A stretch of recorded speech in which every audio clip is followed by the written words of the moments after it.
हनुमान बेनीवाल को क्या मुख्यमंत्री भजनलाल शर्मा पर टिप्पणी करना भारी पड़ गया? क्या राजस्थान सरकार ने हनुमान बेनीवाल की सुरक्षा कम करके उन्हें बड़ा राजनीतिक संदेश दे दिया है? और क्या बैराणा धाम में दिए गए बयान का असर अब जमीन पर दिखाई देने लगा है? क्योंकि एक तरफ सरकार ने हनुमान बेनीवाल की सुरक्षा में कटौती कर दी है, तो दूसरी तरफ बेनीवाल समर्थकों ने बीजेपी प्रदेशाध्यक्ष मदन राठौड़ को काले झंडे दिखा दिए।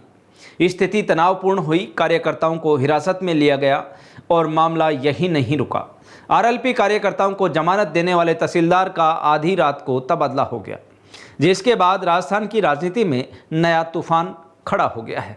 सबसे बड़ा सवाल, क्या ये सिर्फ संयोग है या फिर बैराणा धाम की महापंचायत के बाद राजस्थान की सियासत में कुछ बड़ा बदलाव नजर आ रहा है?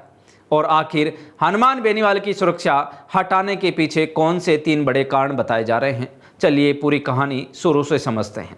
पिछले दिनों बैराणा धाम में बड़ा आंदोलन हुआ, राजस्थान सरकार की मुश्किलें बढ़ा दी।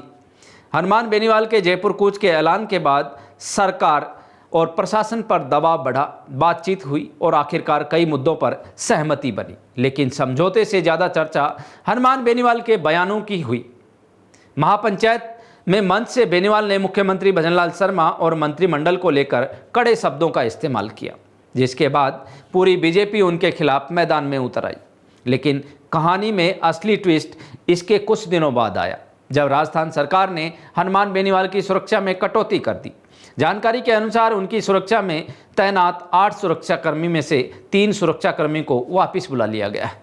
ये तीनों जयपुर में उनकी सुरक्षा में तैनात थे और उनके पास AK-47 हथियार भी थे।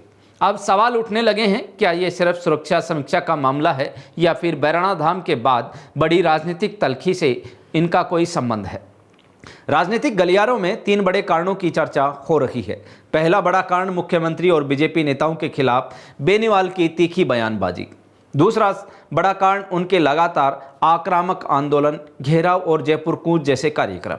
और तीसरा सबसे बड़ा कारण राजस्थान के युवाओं और किसानों के बीच बढ़ती उनकी मजबूत लोकप्रियता, जिससे हजारों लोगों की भीड़ कुछ ही घंटों में जुट जाती है। हालांकि सुरक्षा कम होने के बाद हनुमान बेनीवाल ने भी सरकार पर पलटवार किया है। उन्होंने कहा, सरकार उनकी क्या सुरक्षा करेगी जिनके साथ लाखों युवाओं का समर्थन हो। बेनीवाल ने कहा, उन्होंने कभी सुरक्षा बढ़ाने की मांग नहीं की। पहले भी सुरक्षा खुद ही सरकार ने बढ़ाई थी और अब खुद ही सरकार ने सुरक्षा कम कर दी है। इससे उन्हें कोई फर्क नहीं पड़ता। लेकिन इसी बीच एक दूसरा मामला भी तूल पकड़ गया। बीजेपी प्रदेशाध्यक्ष मदन राठौड़ के कुचामन दौरे के दौरान आरएलपी कार्यकर्ताओं ने उन्हें काले झंडे दिखाए, विरोध प्रदर्शन किया। स्थिति तनावपूर्ण हुई, पुलिस ने कार्रवाई की, कुछ कार्यकर्ताओं को हिरासत में लिया गया और फिर राजनीतिक विवाद बढ़ गया, क्योंकि जिन कार्यकर्ताओं को हिरासत में लिया गया था उन्हें बाद में कुचामन सिटी के तहसीलदार कैलाश इनानिया की अदालत ने जमानत दे दी। लेकिन इसके बाद जो हुआ उसने पूरे मामले को नया मोड़ दे दिया। राजस्थान सरकार ने शुक्रवार और शनिवार की दरमियान रात करीब 1 बजे तहसीलदार कैलाश इनानिया की तबादला कर दिया। उन्हें कुचामन से हटाकर बांसवाड़ा जिले के गांगड़ तलाई भेज दिया गया है और आदेश जारी होते ही उन्हें तत्काल प्रभाव से कार्य मुक्त भी कर दिया गया है। अब राजनीतिक गलियारों में चर्चा गर्म है, क्या एक सामान्य प्रशासनिक प्रक्रिया थी या फिर आरएलपी कार्यकर्ताओं को राहत देने का खामियाजा तहसीलदार को भुगतना पड़ा है? हालांकि सरकारी स्तर पर इसे नियमित प्रशासनिक फैसला बताया जा रहा है, लेकिन विपक्ष और आरएलपी समर्थक इसे अलग ही नज़रिए से देख रहे हैं।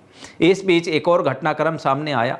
आरएलपी नेता रामनिवास पोषक समेत कुछ कार्यकर्ताओं को दूसरे मामले में भी गिरफ्तार कर लिया है, जिसके बाद पार्टी कार्यकर्ताओं में नाराजगी और ज़्यादा बढ़ गई है। और अब ये पूरा विवाद सिर्फ सुरक्षा कटौती या काले झंडों तक सीमित नहीं रहा, बल्कि राजस्थान की राजनीति की बड़ी लड़ाई में बदलता दिखाई दे रहा है।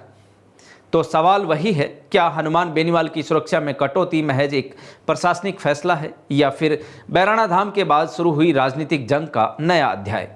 क्या काले झंडे दिखाने वाले कार्यकर्ताओं को राहत मिली, जिसके चलते तहसीलदार के तबादले की वजह बनी? और क्या राजस्थान में बीजेपी बनाम आरएलपी की ये लड़ाई आने वाले दिनों में और तेज होने वाली है?